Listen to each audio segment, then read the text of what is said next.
The Key est un jeu d'enquête autocorrectif plutôt orienté pour les cycles 3. C'est un jeu qui va permettre de travailler les inférences, la logique. Il a une mécanique de tableau de vérité. On doit, dans ce jeu, trouver le coupable de vol.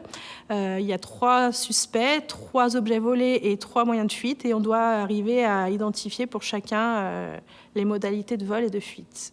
Bonjour. Bonjour à tous. Je suis François Auton. Dans la vie, je suis intervenant ludique. Je fais jouer. Je vais amener autant une maison de retraite qu'une école ou un bar à jeux. Et aujourd'hui, je suis missionné par ABBA pour venir vous présenter The Key, qui fait partie d'une collection. Donc, on va voir ce volume-là. Mais il y a 5 boîtes de jeux The Key qui sont déjà sorties. Voilà. Une collection et une collection par niveau de difficulté. Première info que vous voyez dessus, ici, il y a un petit picto vert débutant. Et on va voir ce jeu-là, c'est pour ça qu'il est accessible au niveau scolaire. Mais on trouve aussi du orange et désormais maintenant une boîte rouge pour les joueurs qui aiment les jeux d'enquête, puisqu'on va se lancer là-dedans.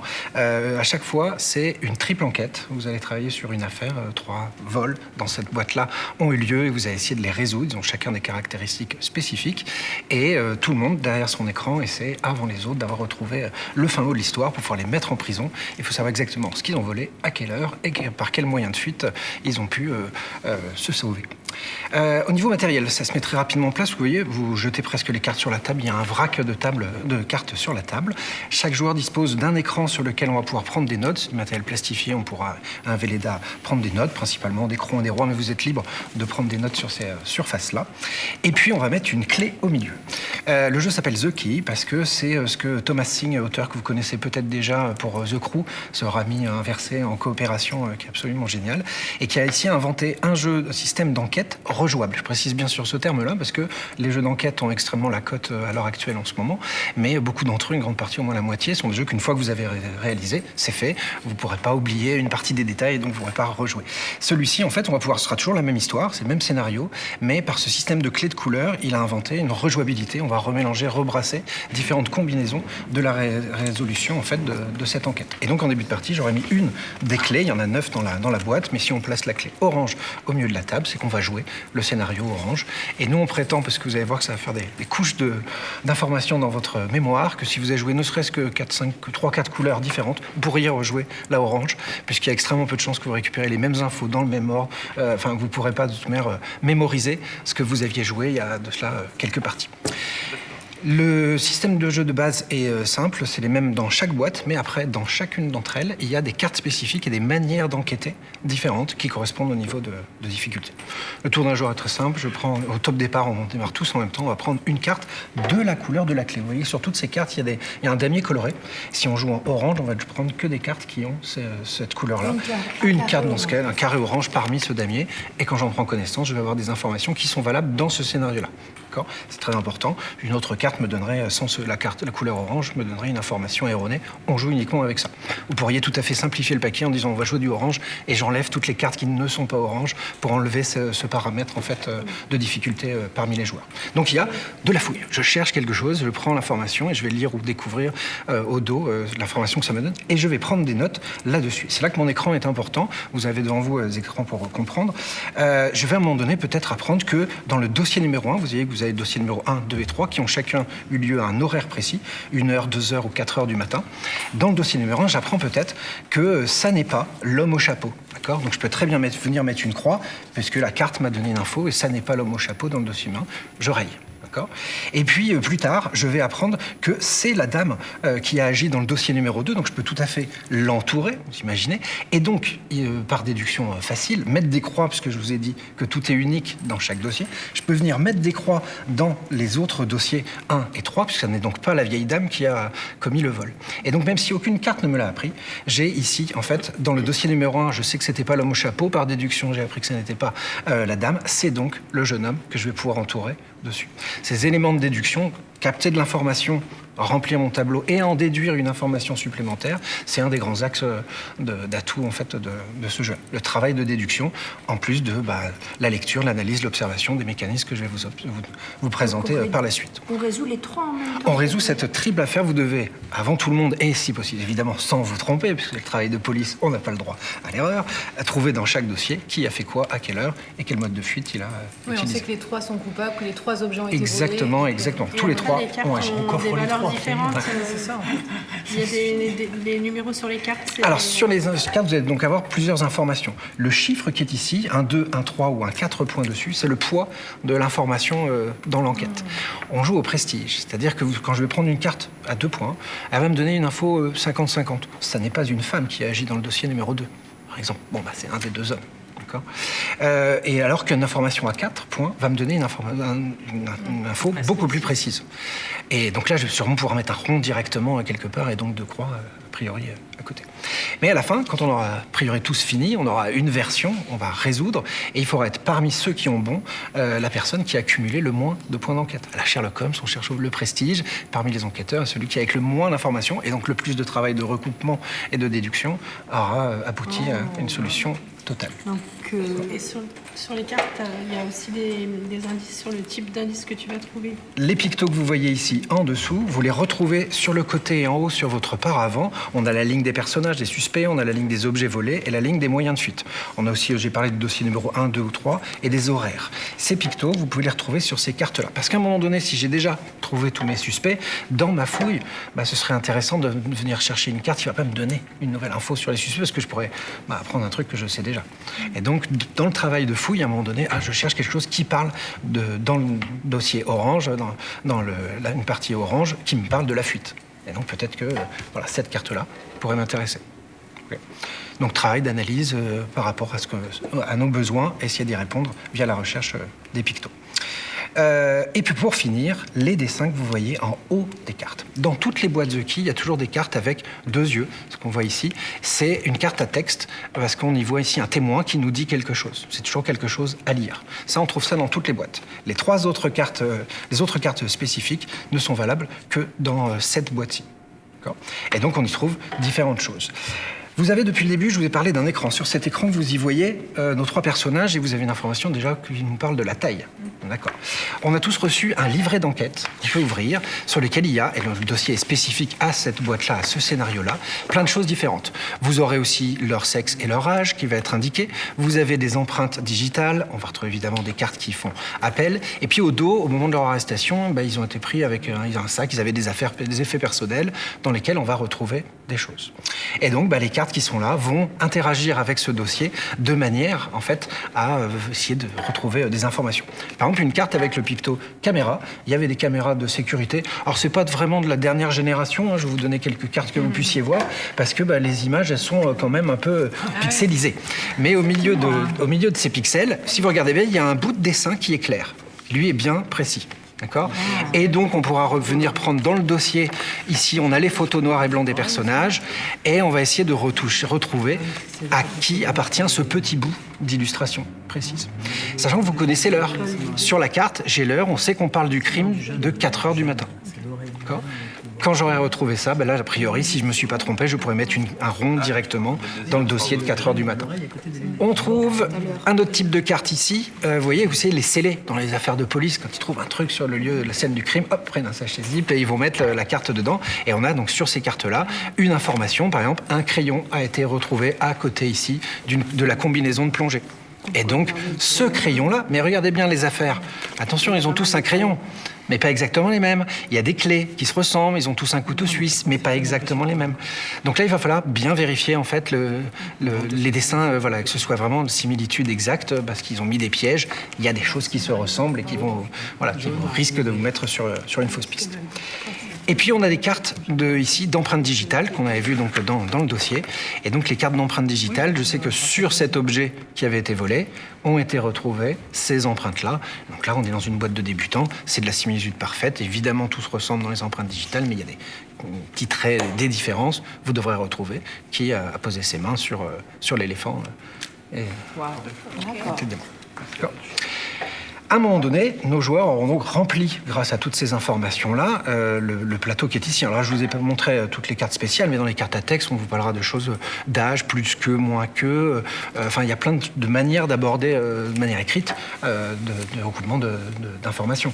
Par exemple, je sais pas, une personne habillée de bleu une personne était habillée de bleu lors de sa fuite. Donc là, vous regardez visuellement, ah tiens, le pilote de l'avion était en bleu, la combinaison de plongée était en bleu, mais pas dans le deltaplane. Voilà, il y a plein de manières de caractériser en fait toutes les informations qui sont là. À un moment donné, on aura donc fini de remplir ce tableau-là. Tout le monde va en faire de même. Seul avantage à être le premier, je vais pouvoir attraper la clé. L'idée, c'est que si j'ai bon, je dis bien si j'ai bon, sinon ça n'a aucune valeur, si j'ai bon, à la fin du jeu, je pourrais, au moment de faire toute mon addition et compter quelle est la valeur de mon paquet de cartes, mon enquête, enlever une carte de plus faible valeur. Cette règle-là sous-entend que si jamais vous faites le pari de partir que sur des 4, vous enlèverez un 4 si vous avez bon. Ça, si on veut jouer à niveau avec un peu de stratégie. Sinon, en tous les cas, j'enlève une carte avant de faire mon décompte, je peux avoir un avantage. Parmi tous ceux qui ont donc trouvé, on ira compter que... Mais pour trouver, pour vérifier, le jeu n'a pas besoin d'animateur, on a un système de code. Vous avez ici en fait un tableau avec des couleurs, on voit les clés de nos cadenas, parce qu'on viendra mettre la clé dans la couleur correspondante. Au dos du plateau, il y a plein de codes qui apparaissent, et il faut avoir trouvé ce code. Si vous voulez bien regarder sur votre écran Velleda, sur la partie à gauche, on a le système qui nous donne les combinaisons, puisque si vous regardez, une fois qu'on a rempli, si mettons que j'ai trouvé que c'était donc le jeune homme, puis la vieille dame, puis l'homme au chapeau, cette combinaison dans cet ordre-là me donne un chiffre. Je vais l'écrire dans le cartouche comme premier chiffre. Dans le... Oui, ça date, bien vu. Ouais. Exactement. L'ordre des objets volés va me donner le deuxième chiffre, l'ordre des modes de fuite va me donner le troisième. J'ai obtenu un code à 3 chiffres que je vais aller vérifier, donc je mettrai dans la couleur, et si j'ai bon, je fais partie des personnes qui ont bien résolu l'enquête, je peux faire le décompte et espérer avoir le moins de points possible pour gagner la partie. On est donc dans une famille de jeux de déduction, ça mélange plein de choses différentes, de petits jeux d'observation, de petits jeux de logique, de recoupement et autres, de manière à essayer de faire ce travail de déduction. Il y a à la fois lire et comprendre les indices qui me sont donnés dans la fouille, qui est ici. Il y a cette notion de recoupement qui est vraiment très importante, c'est-à-dire je sais déjà ça, mais grâce à ça, je peux en déduire une autre donnée, parce qu'effectivement, si les joueurs restent à la lecture et à la prise de notes, ils passent à côté de la moitié des infos qu'ils peuvent récupérer. Voilà. Vous l'avez peut-être dit, mais je l'ai peut-être raté. Quand un joueur estime qu'il a trouvé, il prend la clé, il vérifie, si c'est pas correct, les autres on continue. Alors il prend la clé et tout le monde finit. Une fois que tout le monde est fini, on fait ensemble la résolution, c'est-à-dire on va le glisser dedans. J'avoue que souvent les joueurs ont du mal à attendre d'ailleurs une clé en main, à ne pas aller la mettre pour aller vérifier même discrètement, mais non, voilà. D'autant que les autres ne voient pas l'information du code, tout va bien, on pourrait attendre, mais on va aller tous jusqu'au bout du jeu. Et on attend autant de temps qu'on veut, il n'y a pas de temps. C'est ça, exactement. C'est-à-dire que le jeu pourrait être très rapide si les joueurs sont tous en mode vitesse, mais on peut tout à fait prendre le temps. J'ai en souvenir une partie dans laquelle on était 3 et on était 2 à avoir plutôt joué la vitesse, et c'est le 3e joueur qui a gagné parce qu'il a bien pris le temps de recouper et il a moins consommé d'informations, moins pris de cartes. Une fois qu'on a pris la carte, on la garde, donc elle n'est plus dispo. Exactement, elle n'est plus dispo, et c'est pour ça aussi que le jeu est, je pense, rejouable, parce que vous gardez vos cartes, les autres ne les auront jamais. Là-dedans, il y a de quoi faire 6 fois l'enquête. Et donc vous rejouerez, il y a tellement peu de chances que vous retombez sur les mêmes cartes dans le même ordre, c'est infime, totalement. La durée d'une partie, c'est combien de temps ? Et donc par contre, effectivement, dépendra des joueurs. C'est-à-dire que soit, si tout le monde se met à la vitesse ou pas. Par contre, dans le jeu, donc il laisse cette souplesse-là de la durée du jeu. Par contre, il s'adapte complètement au nombre de joueurs. C'est-à-dire que le jeu a été pensé, à la fin du livret, vous avez en fait, à la fin du livre de règles, vous avez un tableau de réussite. C'est-à-dire que ça va donner, si vous avez eu tant de points, on estime que vous êtes, ça donne quelque chose entre vous n'êtes pas fait pour la police ou vous êtes carrément Sherlock Holmes à l'autre bout du tableau. Et ça permet déjà d'y jouer seul. On pourrait dire qu'on fait une équipe, on joue sans compétition, on se met à 2 et on va essayer de le résoudre. On pourrait être chacun pour soi, on pourrait faire 4 équipes de 2 joueurs. Et le jeu s'adapte complètement, quel que soit son nombre de joueurs. Ça, c'est un jeu qui sort à 22,50, je pense que le prix moyen conseillé. On joue donc en orange. Après, si vous cherchez un truc précis, mais dans les premiers tours, vous aurez assez. Donc, bien faire attention à prendre du orange et voir l'information qu'il y a. Donc là, vous savez que vous parlez du suspect du dossier numéro 1, grâce aux pictos qui sont là.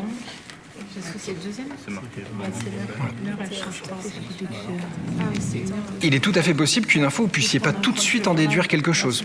Dans ce cas-là, je vous conseille de la garder face visible devant vous, et puis, à un moment donné, elle va se recouper avec une autre information. Il y a un double langage en français belge ? Oui, il y a toujours 2 langues dans chaque boîte. Et on repioche en même temps que les autres ? Le rythme est complètement libre, vous pouvez aller prendre une autre info. Voilà. Moi, je voulais une carte spéciale. Donc vous cherchez du... Non, je voulais pas des yeux pour changer. Voilà, pas... Ça, c'est la clé. D'accord. Il prend un 4 pour voir ce que c'est. Ça veut dire ça. Donc là, vous êtes parti sur une empreinte digitale, vous ouvrez le dossier et vous allez pouvoir essayer de retrouver à qui elle appartient. Tu vas faire de recoupement, on est nul. Pas encore, mais ça va venir. Souvent, ce que je fais, c'est que les cartes que j'ai traitées, je les remets face cachée. Celles dont je dois encore en récupérer de l'information, je les garde visibles. Il faut les reprendre sur... À tout moment, vous reprenez vos cartes et vous relisez, effectivement. Les points, un 4 ou Un 4 différent, un 4 d'enquête, On change, on se rend compte. pour pas les mêmes. Voilà, de la vidéosurveillance. Ça va quoi? Un truc qui parle du suspect dans le dossier numéro 2. Non, plus les suspects. Ah, mais c'est un 4.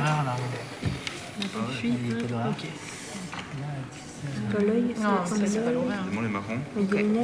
Ça, c'est un avant-après, celui que vous avez. Ça permet de mettre 2 croix. Non, Oui, mais ça vous permet de mettre 2 croix. C'est celui. Un objet a été volé avant l'autre, donc il y en a un qui peut déjà pas être le premier, vous pouvez y mettre une croix, et il y en a un qui peut pas être le dernier grâce à ça. Non, mais il veut donner une information déjà sur n'a pas eu lieu à telle heure. Donc ça parle des heures quand même. Non, ça c'est juste le picto heure. Mais vous savez juste qu'il y en a un, grâce à ça, vous savez qu'il y a un des deux qui ne peut pas être le dernier et un qui ne peut pas être le premier. Donc vous pouvez mettre 2 croix grâce à cette carte. Là, il y a 3. Mais il n'y a pas d'orange.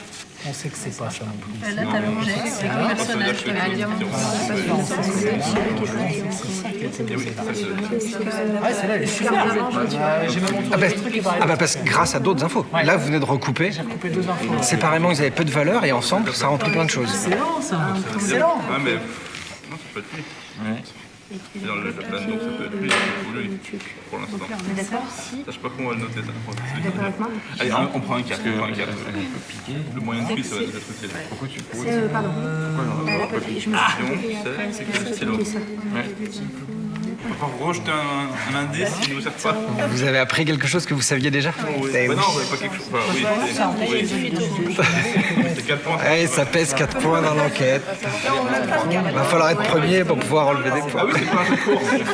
Il me donne qu'il y a 5 minutes. Moi, ce que je veux, c'est finir. Ah oui, finir en 5 minutes. Du coup, ça veut dire quoi? Ça veut dire que c'est lui. Ah, déjà, mais c'est pas possible. Ils ont bouclé le scénario. C'est une heure, On va mais voir après. Vous avez calculé, faites votre code déjà fait? c'est-à-dire que là et là, c'est la même, forcément. Donc là, ça veut dire que c'est l'autre. Et si là, c'est l'autre, si c'est lui. ça veut dire que c'est pas la même ici. C'est pas raison. Regarde, là, il s'est passé 1 heure. Donc c'est forcément. Il n'y a pas 3 points, c'est 2, 4. S'il y a des 3, il y a quelques 3 qui se baladent selon les... C'est pas la grand-mère. C'est sauvé en scaphandre.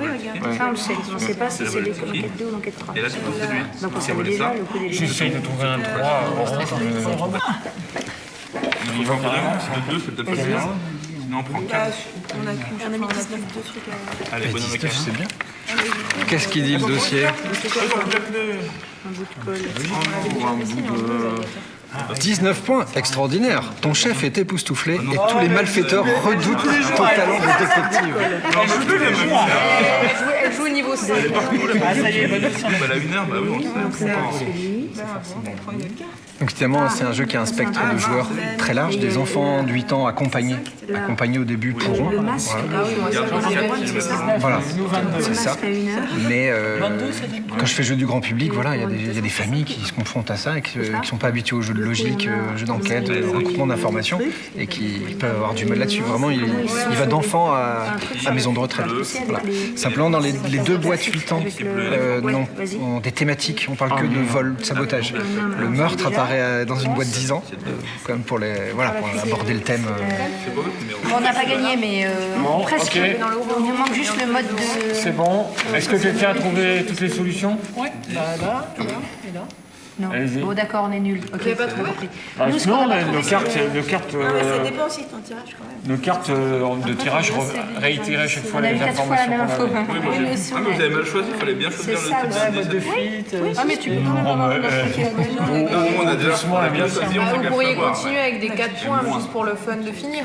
Oui, non, mais c'est Oui, c'est mais bon, là, on a c'est bien bien. pigé le truc. Donc c'était ça à la fin, l'outil de vérification, mettre la clé dedans. Tous ceux qui ont ce Alors, on code-là, met, c'est quoi votre code? Vous avez voilà. votre code 542. 542. 540. Et en combien de points? 29. 22. On n'est pas si loin. Ah, 18. 25. Et hop. On n'a pas fini. Ça s'appelle Mytho. Hein. C'est chez Gigamic de rouler des cartes sous la table. Voilà. Alors, on efface. C'est ça. Très bien.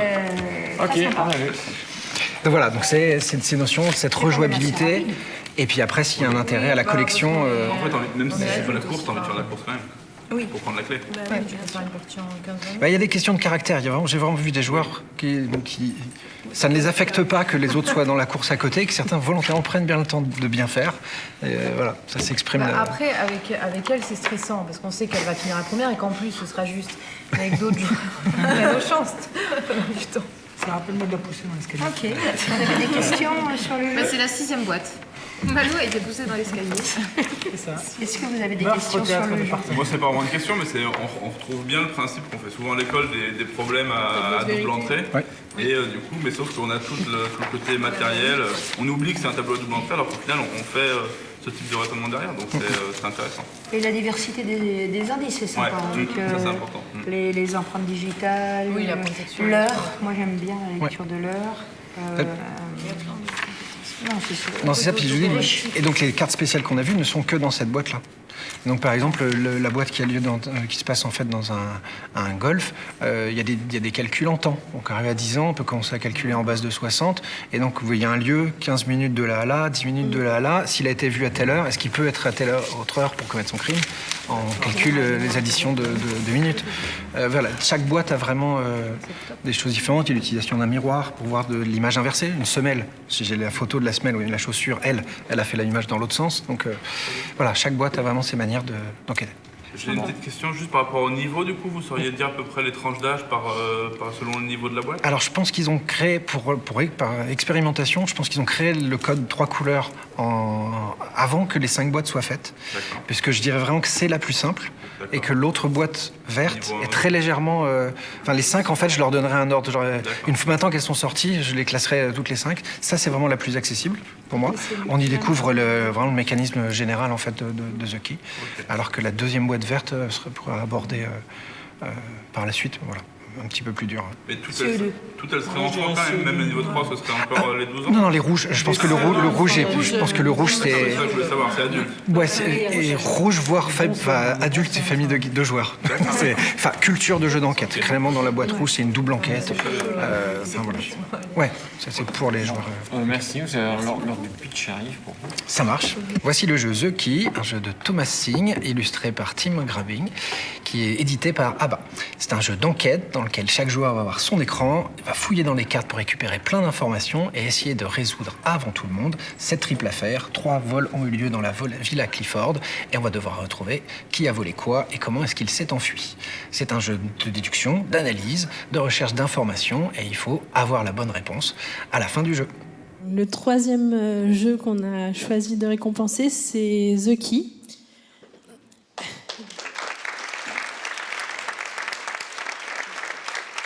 Donc The Key, c'est un jeu de Thomas Singh, illustré par Timo Grabbing aux éditions ABBA.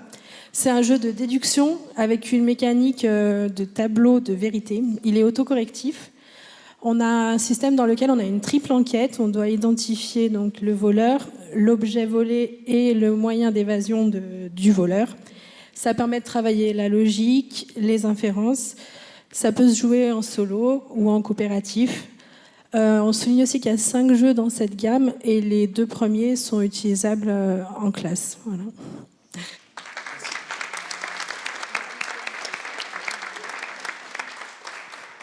Ce soir, je suis un porte-parole puisque je suis intervenant ludique pour ABBA, notamment depuis pas mal d'années. Et donc, au nom de l'auteur, de l'illustrateur d'ABBA France et ABBA Allemagne, merci pour cette nomination et ce trophée.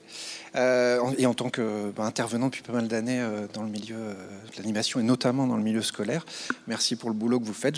Moi, je le vois depuis 25 ans, petit à petit, le terrain qu'on est en train de regagner dans les écoles. Et donc, voilà, merci au Flip et au trophée du CAFLIP pour cette mise en avant et qu'on puisse continuer à faire jouer dans les écoles de plus en plus. Merci à tous.